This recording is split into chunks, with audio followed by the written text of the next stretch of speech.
Hi guys, I'm Mary Poplin, and today we're going to look at AdjustTrack and Insert Tools within Mocha Pro. I'm Imagineer Systems' local LA product specialist, and I'm going to go ahead and get this project started. I'm going to choose my clip by navigating to it in the browser, make sure my settings are all okay, and then hit OK.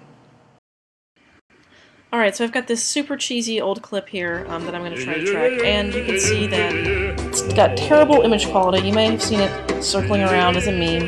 It's the Trollolol guy. Now, I want to try to replace his face with the internet troll face, and make a Trollolol funny video. So let me show you how I do that. So first, I'm going to come in here and I'm going to shorten my clip down to the workspace that I want to work in. In this case, I'm working from frame 587 to frame 1050.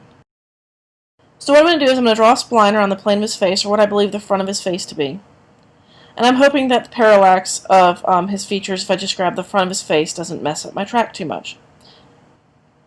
Now, because this video is really messy, I'm not going to get a perfect track no matter what I do. And because his head is moving back and forth so much, it's going to be a very difficult shot.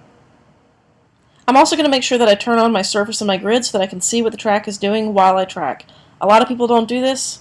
I promise you, you will save yourself a lot of headache if you will just turn the grid and surface on and look at how they're moving along with the track to tell whether or not your tracking data is good or not. But once I'm satisfied I have everything where I want it, I'm going to go ahead and track forward. Okay, and you can see that that track is not really doing a very good job, mostly because of the nastiness of the footage itself. So what we're going to do is we're going to reposition the spline that we have put around his face back to where it needs to be, starting with the point in the track that we started with. And then we're going to start tracking backwards.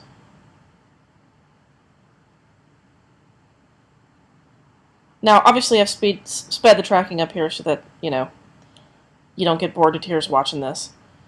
But suffice to say, we're going to have to retrack forwards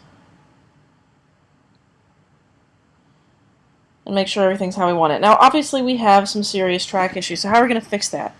What we're going to do is we're going to fix that in the AdjustTrack module. Alright, so how do we do that? Well, what we do is we pick 4 points. In this case, it puts them, originally where the surface starts. And I align these points to areas on the face, or areas on the plane that I'm tracking, that I think are going to be good data points that will be there throughout the entirety of the shot. And this is very important.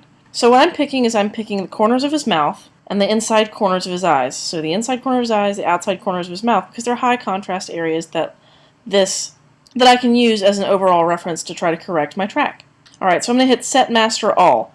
Now, Set Master All basically makes every single one of those reference points that I picked the master reference points for the entirety of the shot.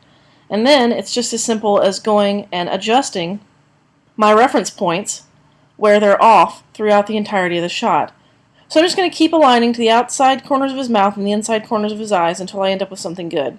And basically I'm going to do that until I'm satisfied that my track is a lot better than it used to be.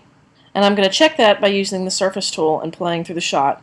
Until I feel like I've got something that doesn't wobble all over the place, like it was doing. There will likely be some wobble still, because this is a pretty difficult shot and he's moving an awful lot, but in general my results will be a lot better than they used to be. Now you'll notice that there are green dashed lines coming up between the 4 points I keep adjusting. Green, just like in stoplights, green is good, green is go. Yellow is slow down, and in our case medium, and red is stop. This is not good data to use. That's something to keep in mind as you reposition your points throughout the scene. It's especially relevant when you're setting the points in the first place. If your dashed lines are red, you need to find some different reference points. Alright, so what I'm doing here is I'm aligning my surface to this guy's face. I'm double checking my data to make sure everything is correct. You'll notice that I'm going to go one more pass back through my adjust track to try to make sure that everything looks how it's supposed to look. Alright, so as we keep going, that's looking pretty decent, and I'm just keep aligning everything. And so what I'm going to do is I'm going to turn my grid and surface tool on and play that through to check my tracking data and make sure everything looks as solid as I would like for it to look. Now, that's looking okay. It's looking like we can move on to the insert portion of our section. So what I'm going to do is I'm going to go to Import, in my insert clip, and I'm going to import the troll face. I was going to put her at the top of this guy. And if you spent much time on the internet, you'll recognize the internet troll face. That's all this is. I'm just going to add it on top of his face. And I'm going to adjust my surface tool in my insert tool by aligning this face over my trollolol guy's face until I'm satisfied that it's in the right position. And if I've done everything correctly, it should line up to his face, it should follow the track, and when I play it through, the surface tool will warp according to the planar data. I'm just going to play this through so you can see what's going on. And basically I want to make sure I get my surface right. After that I can just pretty much render and be done. Alright, thanks for watching. I'm Mary Poplin. And we'd love for you to check us out on www.imagineersystems.com, or check out our blog or our forums if you have any questions. We have a Facebook group, and if you're a tweeter, you can follow us on Twitter. Thanks so much for watching, guys, and I hope you have a great day.